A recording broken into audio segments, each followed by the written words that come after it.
Cancer is an overwhelming disease. Most pay out of pocket 50,000 to 500,000 or more per cycle. Some people lose their jobs. So June is actually National Cancer Survivors Month, and I actually wanted to make this video earlier in June, but I had a lot on my plate. So let's talk about the hidden and obvious cost of cancer. It's common knowledge that cancer is an overwhelming disease, and some people know this, but a lot of people don't know the extent unless they've had a family member who has gone through cancer, or you're a healthcare worker or in the medical space and you work a lot with cancer patients, so you do know some of the challenges that they go through. Cancer consumes you physically, mentally, financially, which is actually the focus of today's video. According to WHO and IARC, which is the International Agency for Research on Cancer, it is projected that there will be 35 million new cancer cases globally by 2050. And the mortality has also been projected to increase by 2050. Most of these cancer deaths are actually going to happen in low and middle income countries like ours. And there's this thing about misconception of the definition of a cancer survivor. Most people think a cancer survivor is someone who is in remission, someone who has undergone cancer treatment and has been said to be cured. But that's not the case. Actually, a cancer survivor, according to WHO, is someone who has been diagnosed with cancer. In fact, the person is called a survivor from the time of diagnosis through the rest of their life, whatever that may look like for them. Diagnosing cancer is expensive, from the investigations like the imaging, biopsies, blood work, etc. And sometimes you don't even do these tests once. You have to repeat them before you're diagnosed with cancer. And for people coming from far places, most of the time they must have gone through several facilities before reaching a facility that has all those machines that can diagnose them of cancer. And the truth is, for some people, that is where they stop. They don't even proceed to treatment because these investigations can actually run you into hundreds of thousands of naira. Now, for those who eventually move to the treatment stage, a lot of them, most pay out of pocket. Now, don't forget, you just don't walk into a hospital, get chemo once, and then boom, you're cured. The length of treatment depends on the type of cancer you have, the stage, your response to treatment, etc. So it could take several months or even years. It's not a one-size-fits-all situation, and because it's not a one-size-fits-all situation, the cost cannot be the same. So you can have, in quotes, like same cancer with someone, and then your treatment will be completely different and your cost will be obviously different. You need to buy chemo drugs every cycle, and depending on whether it's a pediatric patient, that's a child, or an adult, it can range anywhere from 50,000 to 500,000 or more per cycle. And because a lot of people in our environment present with advanced disease, so the cancer wasn't caught early, they may need to have more cycles than an average cancer patient having that type of cancer. So say you need 6 cycles, do the math.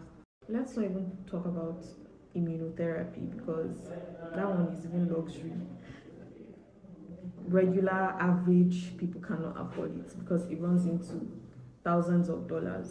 So let's not even talk about that. We're just talking about like the common chemotherapy drug. Now, if surgery is even part of the treatment, that's another cost on its own, depending on the type of surgery.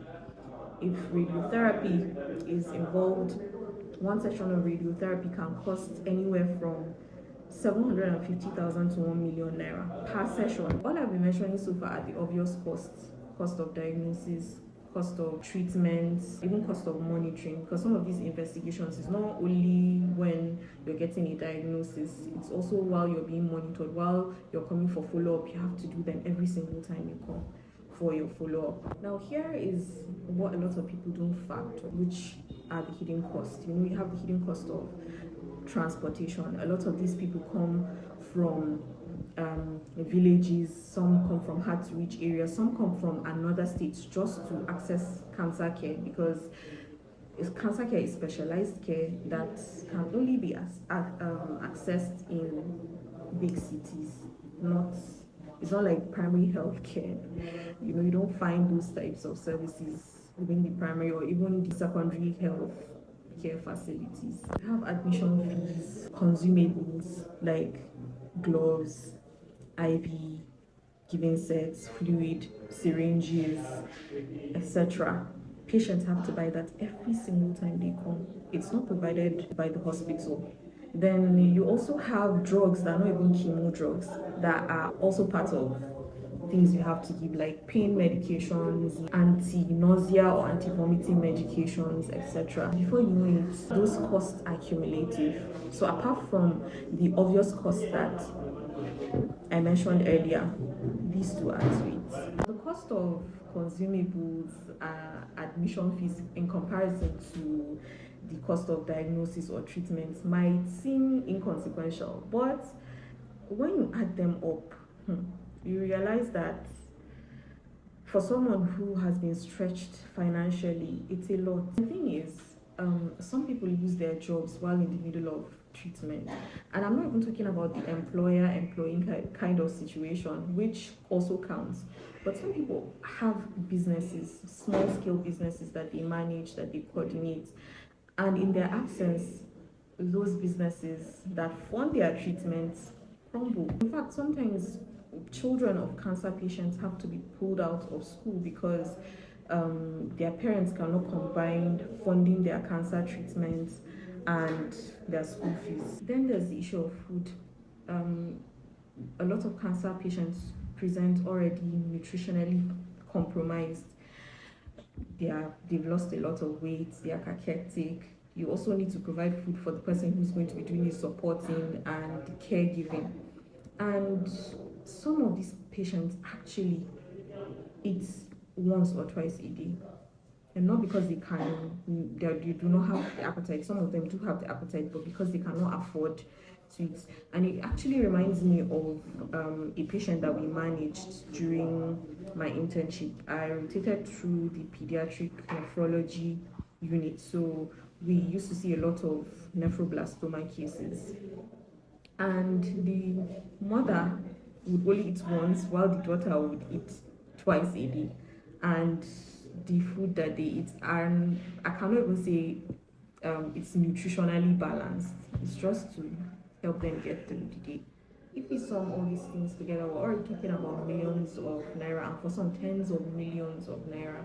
That's a lot of money. A lot of Nigerians or people in low and middle income countries cannot produce such an amount within a very short time.